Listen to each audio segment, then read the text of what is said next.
안녕하십니까, 김한입니다. 이번 시간에는 2020학년도 교육대학교 정시 중에서 공주교육대학교에 대해서 알아보겠습니다. 공주교육대학교 같은 경우에 올해 가장 크게 변동된 사항은 내신 성적이 반영되지 않는다는 것입니다.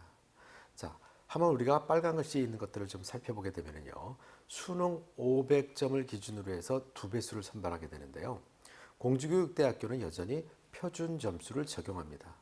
그리고 수학 가형과 과학 탐구 5%의 가산점을 부여해 주고요. 자, 그리고 공주교육대학교에서 내신 반영을 하지 않다 보니까 실제로 면접이 작년에 50점 만점이었던 것이 100점 만점으로 늘어나면서 유동 점수가 55점으로 늘어났다는 것입니다. 자, 이 유동 점수가 커지게 된다는 면접이 그만큼 영향력이 커졌다, 이렇게 생각하시면 됩니다. 자, 공주교육대학교 같은 경우에는 작년까지는 재수생 비교 내신을 적용시켰었죠. 자, 그러다 보니까 재수생들이 자기 내신과 그 다음에 본인이 받은 수능 점수에서 비교 내신이 어떤 게 유리할지에 대해서는 학생들마다 다른 점이 있었고요.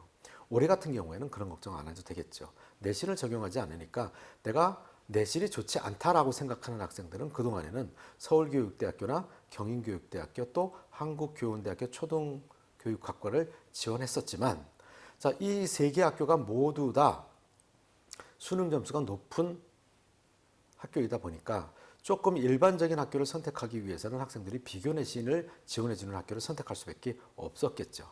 자, 그런데 올해 공주교육대학교 같은 경우에 내신 성적을 적용하지 않다 보니까 자, 여기에 유리한 학생들이 많이 나오게 되겠죠. 자, 그러다 보면 작년 같은 경우에 공주교육대학교 수능 점수 평균 점수를 보면 126에서 127점 정도, 과목당 평균 점수가 126에서 117점 정도 됐었는데요. 자, 올해는 이보다는 다소 높아지지 않을까 하는 것이 예상입니다. 자, 그리고 공주교육대학교 면접 같은 경우에는요, 5분 정도 면접을 보는데 학생들이 상당히 어려워하는 면접입니다. 자, 그 이유는 무엇이냐면요, 처음에 교직 교양 문제 한 문제를 주고요, 3분 동안 숙제한 다음에 들어가서 학생들이 답변을 하고, 이 답변을 한 상황에서 그거에 대응하는 교직 문제를 주면 거기서 즉문즉답을 하는 형식의 면접을 보게 되는데요. 전체 시간은 5분 정도입니다. 그리고 질문은 별도로 할 수도 있고 하지 않을 수도 있지만 대부분 질문은 하지 않는 경우들이 많이 있습니다. 자, 그렇다고 한다면 공주교육대학교 면접이 왜 어려우냐? 시사성 문제가 출제된다는 것입니다.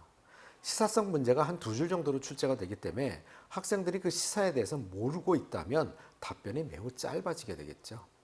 그리고 별도의 질문을 하지 않기 때문에 본인의 의견을 다시 어필할 수 있는 시간이 없다는 것입니다. 물론 모호한 학생들 같은 경우에는 질문을 받을 수도 있습니다.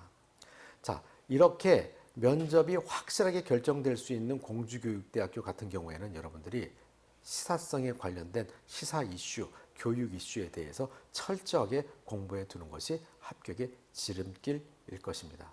여러분, 아무쪼록 열심히 해서 합격하시기 바랍니다. 이 밖에 궁금한 점이 있으신 분들은 김한 컨설팅이나 교대 입시연구소로 문의 전화를 주셔도 좋고요. 그 다음에 교대 입시연구소와 김한 컨설팅이 공동으로 주최하는 정시 입시 설명회에 참여하신다면 좋은 정보를 많이 확인하실 수 있을 것입니다. 자, 그리고 교육대학교 전문 합격 예측 서비스, 이것이 교대 입시연구소에서 하고 있는 예측 서비스인데요. 자, 이 부분에서도 확인하시는 것도 좋을 것입니다. 한번 확인해 보시기 바랍니다. 감사합니다.